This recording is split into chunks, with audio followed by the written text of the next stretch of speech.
ကျွန်တော်တို့ယောက်ျားရစ်မာကြည့်တော့မဲရကြစီတဲ့အရာ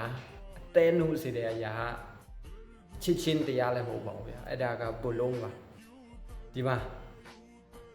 လမ်းခွဲတာတော်တော်လေးကြာခဲ့ပြီမဲ့ကျွန်တော်တို့အတိတ်ကိုပြန်သွားလိုက်တဲ့အချိန်ဒီဗီဒီယိုကိုကျွန်တော်တို့ပြန်ကြည့်လိုက်ပြီးတဲ့အချိန်ကကျွန်တော်တို့ဒီယောက်ျားရဲ့မဲရည်ကကြာလာတယ်ဗျာ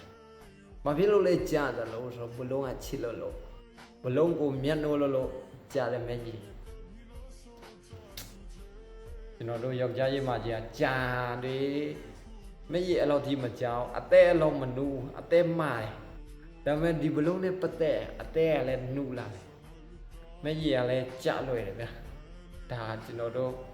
သူ့ကိုချစ်လို့လားတော့အဲ့လိုပြောလဲရသူ့မျက်နှိုးလားလဲလူပြောမဟုတ်သူ့စိတ်ကခံစားချက်သူ့ပေါ်လာတယ်အဲ့လိုဒီမှာကြည်ရင်လည်းစိတ်ထဲမှာတမျိုးခံစားရတယ်ဗျာ